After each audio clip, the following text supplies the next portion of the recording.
Hello everyone, I'm Audrey Tang, Taiwan's Digital Minister. I'm very happy to participate in the Partnering for Change 2022 remotely via this pre-recorded message and share with you Taiwan's people-public-private partnership in digital innovation. Taiwan is committed to achieve the UN's 2030 Sustainable Development Goals, the SDGs. And together with the rest of the world, we face the common challenges such as climate change, economic growth, social equality, and the gap between the connected and the disconnected.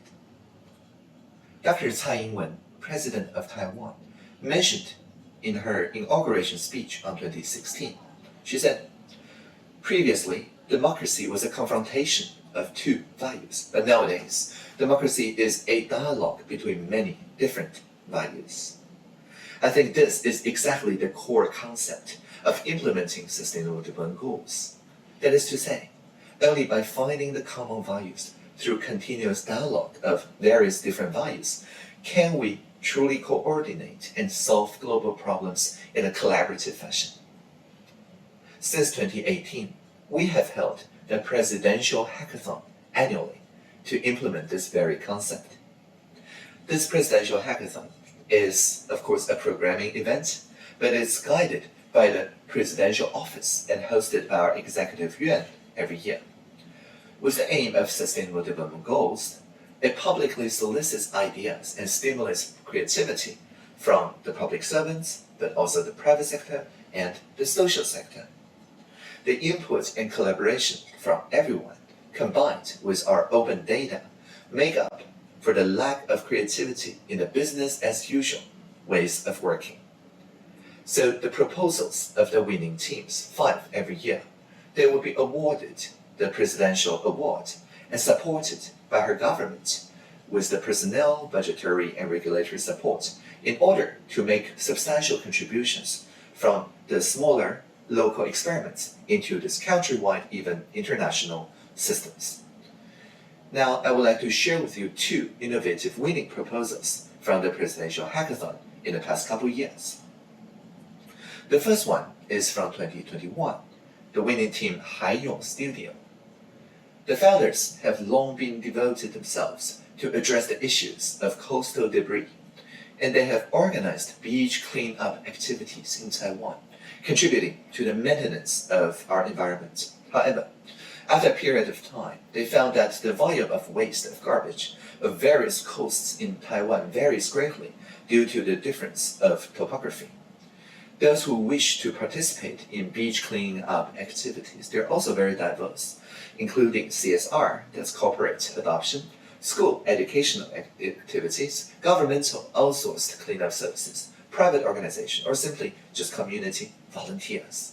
Now, with the lack of coordination between these resources related to beach cleaning, they found that some beaches end up being cleaned frequently, while some are not cleaned up at all. Now, in the past couple of years, our government has also allocated a lot of budget to remove the coastal debris. Nevertheless, coastal debris become a persistent pollution, so if efforts are not integrated and coordinated, no matter how much resource we put into, it will not be very effective. So it takes civic participation to flip the situation. The Haiyong Studio proposed establishing a common app in the Presidential Hackathon to integrate all information related to beach cleaning, which includes, for example, equipment borrowing stations, waste disposal stops, restrooms, drinking water spots, the waste recycling plants, as well as the establishment of a reporting system of coastal mess, which also, of course, includes support from our Sea Patrol and other operators in setting up the beach cleaning service stations. And in this way, it becomes much easier for people to initiate and join such cleaning activities so as to unite everyone's enthusiasm to work together to protect our environment. Currently, the team is conducting the functional tests of the app, and we plan by the end of the year that our Environmental Protection Agency's coastal beach adoption system will be able to collaborate with the team to expand their function of reporting of the coastal mess.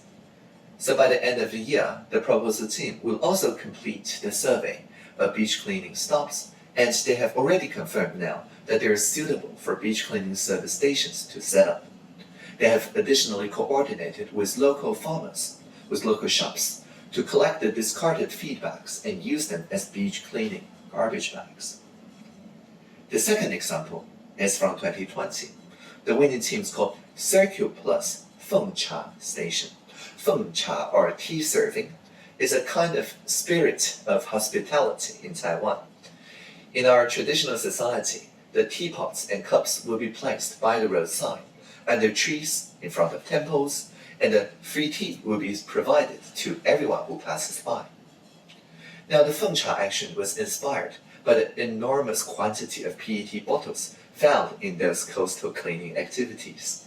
In order to reduce the waste caused by bottled water, the idea of developing the Feng Cha app came up. Combining innovative technologies with traditional hospitality community spirit, a map of drinking water stations has been established. So everyone can just bring their own cups and bottles and use the app to find the drinking water stations so that they do not have to buy additional bottled water. At the same time, we also achieve and quantify the goal of reducing the waste by using the recycled or upcycled bottles. By reducing purchases, we achieve circular economy together. As of end of June this year, the number of Feng Cha stations in Taiwan has exceeded 8,000, and the Feng Cha app has been downloaded more than 200,000 times.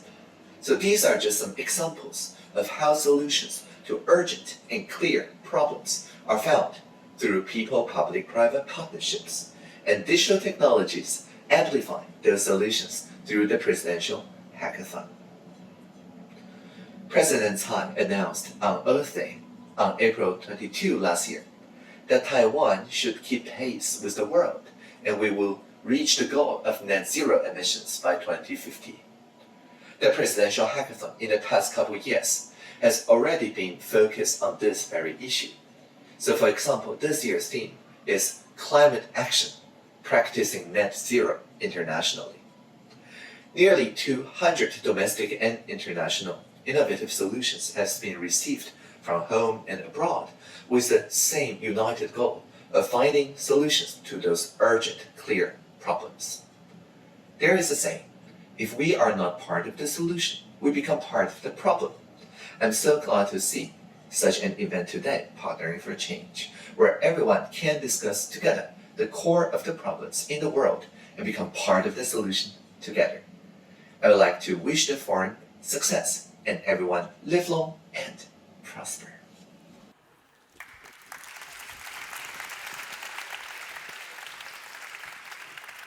It feels very on brand to have the digital minister of Taiwan with us digitally.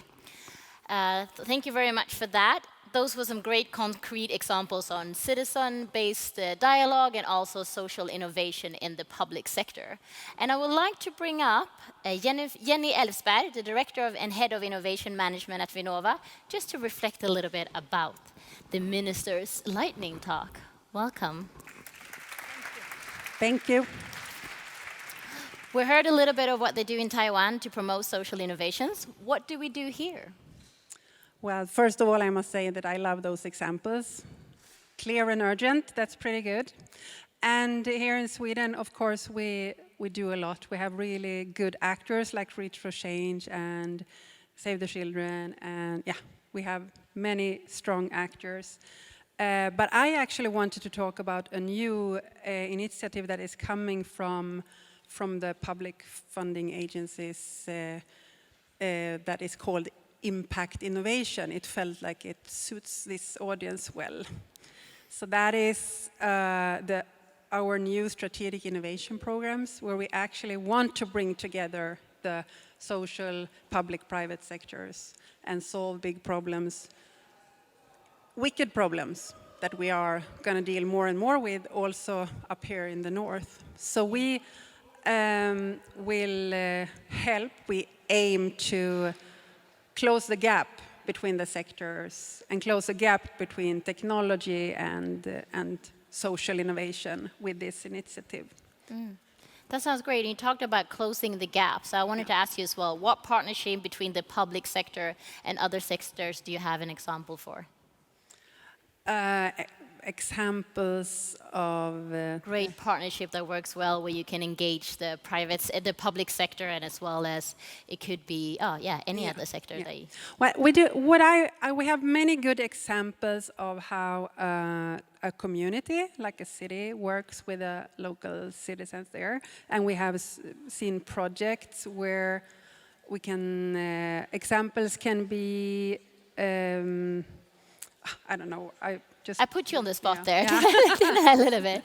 But what I would like to say is that the bad thing with many of these examples is that it has not been a long-term commitment. So really, really good examples, sometimes local commitment, but we lack the scalability. So we don't really spread it to others, and we don't really, keep it long-term. So because I know I had that questions at least, like what is the challenge we see, and it's really the long-term partnerships. If we want to close the gap between the different sectors where social innovation is a very important one for the challenges we're facing now, we have to have longer commitment, more predictable funding, if that's the thing. But funding is just a part. It's also the mobilizing demands also. I mean, money doesn't solve it solely. You also need the mobilization and the shared view on what we're going to accomplish and all that. So we have so many good examples, and we have a big problem to solve when it comes to the continuation. So we actually scale and export and also import new solutions. Is that something you're actively trying at Vinnova to work at? Like the longevity of the projects you are... Yeah, we are. That is one reason why the impact innovation is so needed, that we have to work harder to bring together not only a consortia of really good people having one project that they get funding for, they execute it, they report it, and they are done, but we rather need to see it as a journey where we know, of course, we want to see how the progress is, but we need to stay committed longer, and we need to understand that it is not only a consortia, because around that there is an ecosystem, there are, we need to bring in other actors, even actors that might not want to be part of the project, but actually are really part of the project because they are the ones that will use the solution or need the solution. And with the longevity, you can create even more social impact. Yeah. You mentioned the ecosystem. How do we develop an even stronger ecosystem? Yeah. Well, isn't this one way, what you're doing now? It's a very good way, if I can say so. But I also want to say that we have to stop being sectorial in our, even, I don't know, how we connect on Facebook. Like, we have to break down those barriers. We need to have social entrepreneurs talk with super deep tech. Like, we have to just bring those people together, and large companies, they have to also reach out to these, and we need to reach out to them, because those the way we have seen innovation is not sufficient. The system innovation requires more of us. And when we start with system innovation, like, which will we need it because of the wicked problems, whatever we know already for poverty and all that, but we're going to shake the system, and we're going to impact, even the impact we get from the shocks abroad or from outside, we're going to shake the system when we solve that, and then we need to bring the actors on board. And that's something, it's obvious when I say it like that, but that's not how we have defined, because we are still working with, we want to make sure we do everything correctly, legally, and all that, and then you rather box it in when the solution requires the ecosystem to expand. So we need to break down walls, and the system isn't great. So maybe the system needs to change, and I'll bookmark that thought for later on today. Thank you very much, Jenny, for giving your thoughts of Audrey Tang's lightning talk. Thank you.